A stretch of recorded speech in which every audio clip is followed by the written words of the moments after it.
어, 군에서도 쓸 수 있고 뭐 산업 현장에서도 쓸 수 있는데 무거운 등짐을 질 때 쓸 수 있는 그런 간단한 장치입니다. 일단 전기가 당연히 들어가고요. 전기가 들어가고 기존의 외골곡 그 로봇처럼 돼 있습니다. 돼 있는데 이제 단순 복잡한 뇌에다 연결하는 그런 방식이 아니고 음성 명령과 어떤 버튼식으로 할 수 있고 제가 음성 명령으로는 야 그게 이게 어, 파워 그러면 갑자기 딱 이렇게 위를 드는 이렇게 뭐 등짐 로봇이다 그러면 이렇게 들어가지고 그것을 파워를 일으켜 가지고 질 수 있게 하고 그냥 사람의 의지대로 그냥 걷는 겁니다. 예, 또는 뭐 이런 로봇 그냥 걷는 거예요. 그렇게 걔가 이제 전기의 힘으로써 물건을 들어주는 거죠. 등짐처럼. 이게 이제 가장 현실적인 것 같고요. 제가 보기에는 군에서 사실 좀 필요는 없을 것 같긴 한데 군에서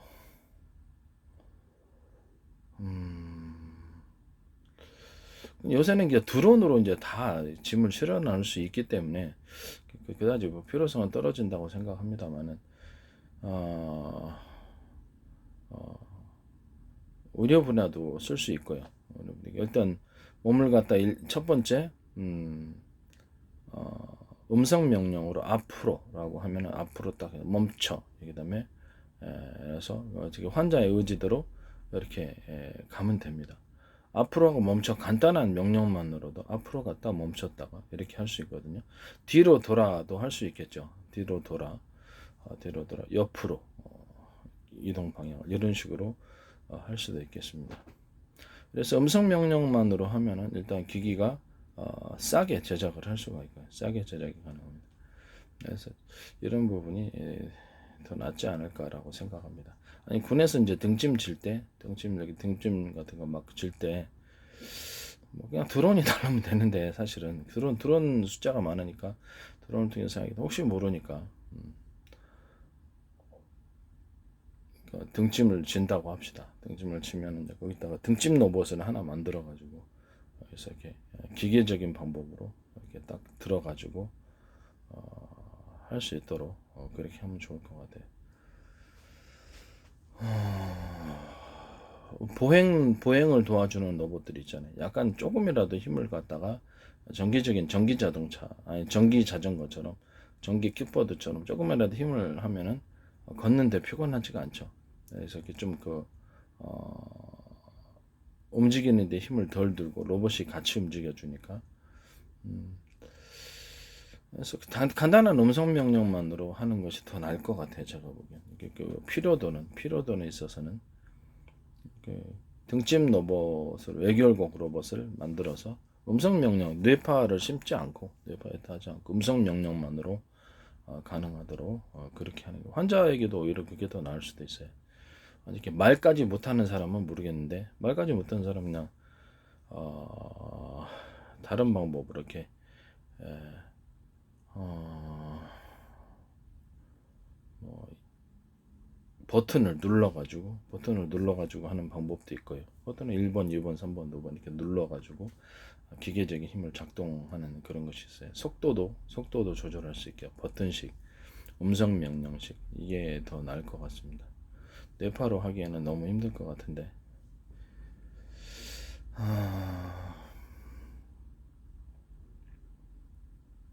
음성 명령식이 그 가격도 싸고 제가 보기엔 그게 더 나을 것 같습니다. 그 외결경 로봇을 만드는 데 있어서 이렇게 만들면 굉장히 그리고 기술도 단순해지고 기술이 단순해지죠. 그럼 저가로 많이 만들 수가 있습니다. 그다음에 그 환자 그 약간 잘 못 걷는 분들 있잖아요. 못 걷는 분들에게 전동 휠체어 같은 것들도 이거를 현재 있는 방식을 음성 명령으로 좀 바꿔가지고 전동차가 앞으로 가고 뒤로 가고 옆으로 가고 이렇게 명령을 내리시면 되거나 버튼식으로 하시든가. 근데 사고 급할 때는 명령어가 더 나아요.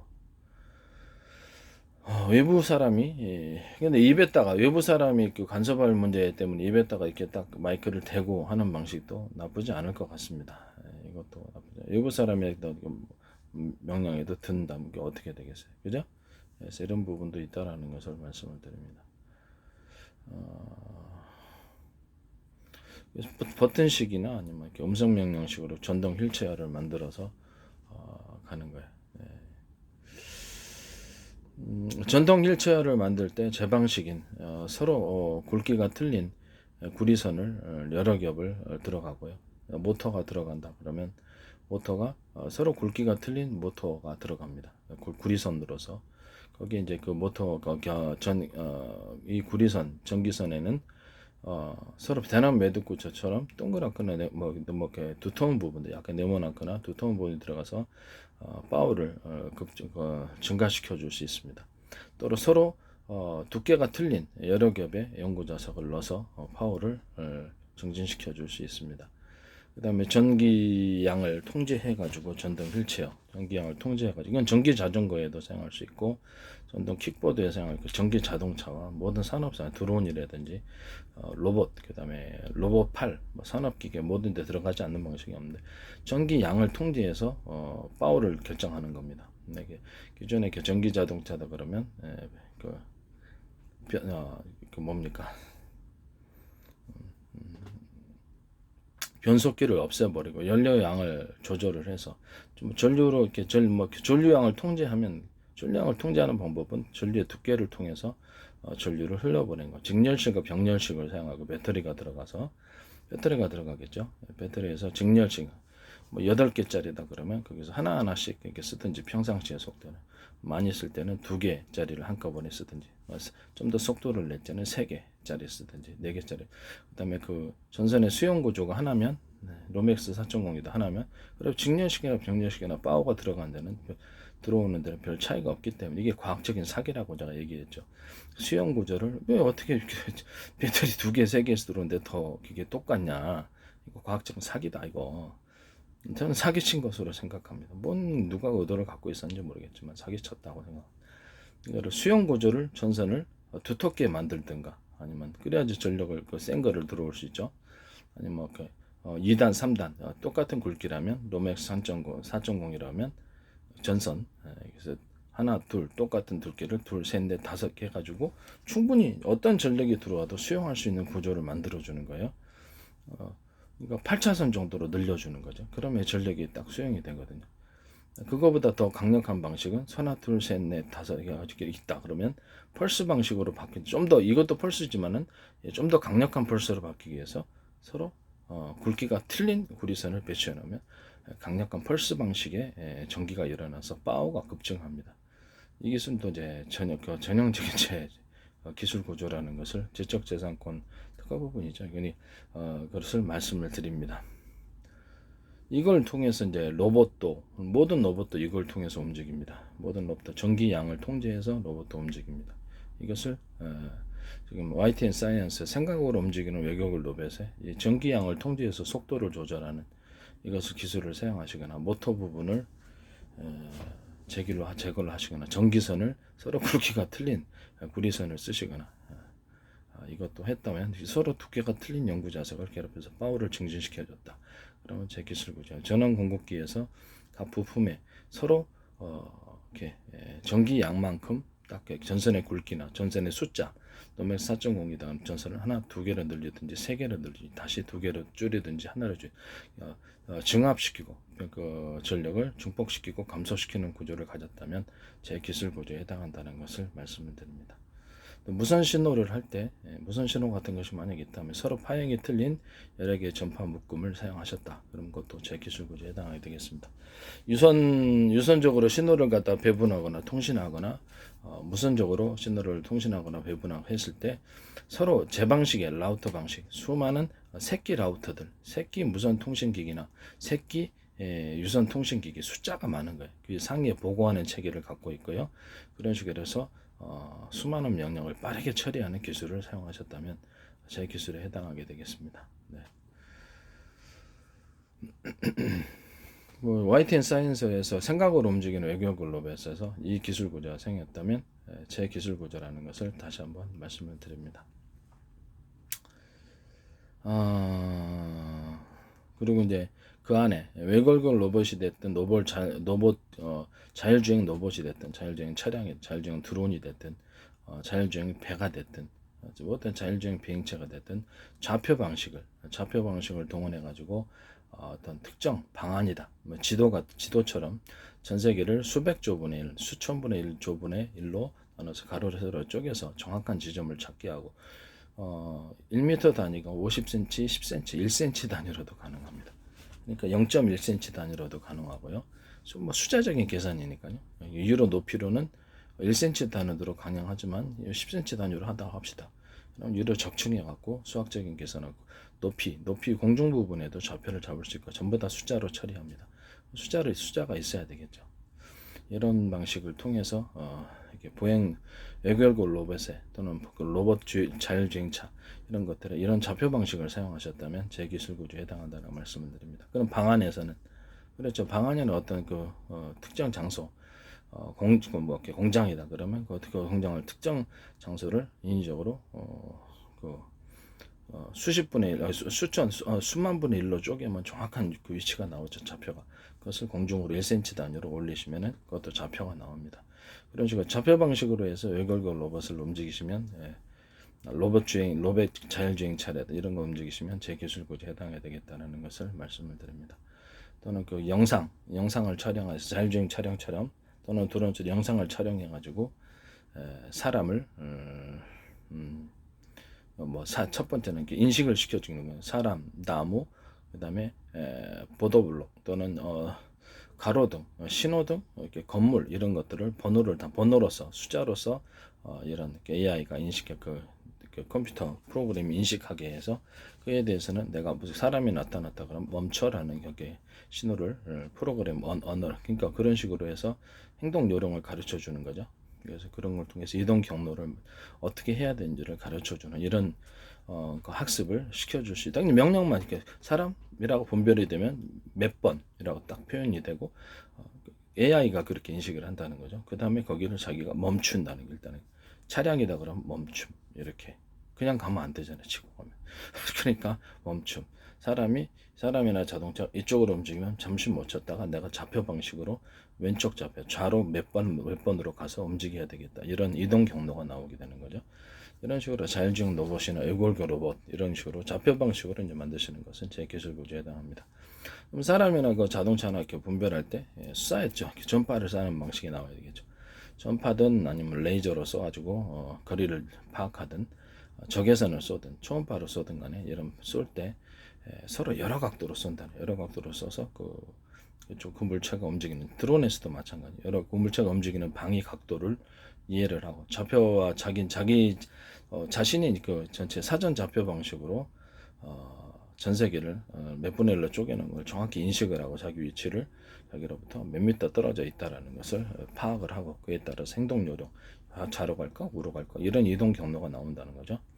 이 좌표 방식의 좌표 방식의 반도체나 저장 매체에서도 좌표 방식으로 이것을 저장하거나 어떤 이동 경로를 좌표 방식으로 정해갖고 이동 경로를 실시간으로 이렇게 막힌 것은 안 가고 이동통신에서도 자기네들 통신 짤 때도 이 방식을 좌표 방식으로 사용하시면 제게 기술료를 지급하셔야 됩니다. 다음에 기술 꼭 개발하면 꼭 도둑질 하신 분들이 있어요. 삼성에서 제가 터치 스크린 얘기했더니 또 곧바로 또 삼성이 제 기술을 상당히 많이 가져가시는 것으로 보입니다. 기술료를 내고 하시라고 다시 한번 말씀. 저는 소송하지 않습니다. 제 기술 사신 분이 나중에 문제를 일으킬지 삼성이 상당히 제 기술을 많이 심의하시는 것으로 보입니다. 저는 제 기술 아니까요. 뭐 서로 파행이 틀린 여러 개의 전파 묶음 그 중에 하나는 비밀번호 방식으로 해갖고 현관문 여는 그게 드론 군사 기술에 사용되는 거고 앞으로 이렇게 이런 건데 그건 이제 컴퓨터 부품 안에서도 무선 통신할 때 서로 파행이 틀린 여러 개의 전파 묶음을 써서 뚜렷하게 하게 하고 그다음 그 중에 하나는 이렇게 스마트폰 그 전화번호 부여 방식으로 정확히 그 부품을 이제 인식을 하고 그쪽에 해당되는 신호를 보내야 되죠. 이게 이제 반도체에서도 들어갈 수 있고 컴퓨터 안에 들어갈 수 있고 뭐 TV 안에 여기 들어갈 수도 있고 모든 형태의 가전제품과 모든 형태의 산업기기에는 이 무선 통신 방식이 들어갑니다. 또는 유무선 결합 유선으로 이제 많은 신호는 유선으로 담당해주고 라우터 방식이죠. 새끼 라우터들이 수없이 많아서 작은 무선 통신 기기들이 많고, 그것이 각 부품에 서로 파형이 틀린 전파 묶음, 그 중에 하나는 비밀번호, 그다음에 암고, 그러니까 이렇게 일종의 암호겠죠. 인식 코드 또는 이렇게 전화번호 부여 방식으로 간다. 그래야지 드론 100개다. 그러면 그걸 정확히 그게 해당되는 드론만 통신할 수 있는 거죠. 또 해당되는 몇 개의 드론만 이렇게 5개 묶음을 해서 팀별로 묶게 한다든지 뭐 이렇게, 그래서 각각 명령을 100개를 한꺼번에 움직이는 게 아니라 각각 명령을 줘서 임무를 틀리게 할 수도 있고요. 부품에도 컴퓨터 부품이다, 노트북 부품이다, 스마트 부품이다. 그럼 각각에 해당되는 것을 무선으로 신호를 전송합니다. 이 방식은 제에게 해당합니다. 그 다음에 터치 스크린도 좌표 방식으로 한다 그랬더니 삼성에서 금방 이걸 하시더라고요. 그러니까 이것은 나중에 알게 될 겁니다. 어쨌든 구체적으로 들어가야 되는 부분이라서 전 세계에서 많은 기업들이 그것을 낸다면 그것이 좀 무의미할 것으로 보입니다. 공개적인 어떤 방송에서 얘기를 하면은 그 기술을 자신이 마치 개발한 것처럼 해서 딱 하시는 분들이 있는데, 저는 어떤 누구의 연구 논문도 참고하지 않으며 독자적인 연구 결과로 항상 모든 기술을 내놓습니다. 모방한 게 한 개도 없어요. 그 다음에 좌표 방식으로 터치 스크린 또는 또 그 로봇 촉각 피부 이런 것들, 압력 측정 이런 모든 도구들에게 가로 세로로 좌표 방식으로 짜가지고 그 위를 높이로 0.1mm 단위로도 또 나노 크기로도 높이를 파악할 수 있습니다. 그래서 이렇게 정확히 압력을 측정하고 좌표를 측정해서 정확히 무엇을 눌렀는지 알 수 있게 하는 방식. 삼성에서 이거 쓰시더라고요. 터치 스크린, 터치 패널을 넣어가지고 센서를 안에다가 심어가지고 그것을 정확하게 하고 좌표 방식으로 한다 했는데, 요새는 막 발표를 그냥 기술 개발하기도 전에 막 발표를 해버리는 것 같아요. 내가 하자마자 급했는 건지 이제 나중에 알게 되겠죠. 저는 소송하지 않습니다. 제 기술이라고 생각하고요. 그 다음에 좌표 방식으로 해서 정확하게 그것을 이해를 할 수 있다라는 것이죠. 촉각이라 그러면 정확한 그 지점을 눌러가지고 어느 정도 깊이 있나, 이것도 촉각 피부에 다 들어갈 수도 있는 부분이다. 모든 영리의 터치 패널에는 다 들어갈 수 있다라는 것을 말씀을 드립니다. 필름 방식으로 안 하고 이제 노트북이나 뭐 스마트폰 필름 방식, 터치 필름 방식으로 안 하고 이런 식으로 하신다 그러시더라고요. 내가 그 기술을 설명을 해놓으면 꼭 보면 삼성페이에서도 이렇게 그거 서로 파행했던 여러 개 전파 묶음 하나로 비밀번호 방식으로 해가지고 현관문 여는 거 그걸로 하셨더라고요. 이게 삼성페이에서도 쓰고요. 그 외에도 많은 것이 쓰여지고 있는 것으로 알고 있습니다. 그다음에 EUV 장치에서도 이게 서로 파형이 틀린 여러 개의 레이저로서 시각하는 이런 공정, 그 다음에 반도체에서 지하를 파가지고 웨이퍼를 밑을 파가지고 1나노나 1나노 공정에서도 터널 현상을 없앤다고 제가 얘기를 했죠. 그 위에다가 절연 구조를 갖고 위로 적층을 한다고 얘기를 했어요. 그러면 지하점, 건물에도 보면 지하층이 있듯이 지하도 파고 위층도 올리고 이런 식으로 두 가지 구조를 가질 수 있다고 얘기를 했었죠. 위로 적층할 때 서로 절연 구조를 가서 발열 문제를 해결할 수 있다고 얘기를 했어요. 그 절연 구조가 뭐가 됐든 유리석용 코팅제, 의류 방수제, 그다음에 욕실형 그레이징 301을 통해서 펠리클 그리스 기술에서도 욕실형 그레이징 302가 들어간 여부를 잘 살펴봐야 되겠습니다. 그다음에 아크릴 플러스 합성섬유 나일론 해도 됩니다. 그러나 높은 열을 견디기 위해서 합성섬유 나일론에다가 아크릴 좀 섞거나 합성섬유 나일론 90%짜리가 있어요. B2가요. 그걸로 이제 좀 더 정제를 해가지고 펠리클 만드셔도 됩니다. 거기에 이제 유리석용 코팅제, 의류 방수제가 들어가서 맞아 이제 좀 더 이렇게 발열 구조를 해결해주는 발열을 해결할 수 있다라는 것을 말씀을 드립니다.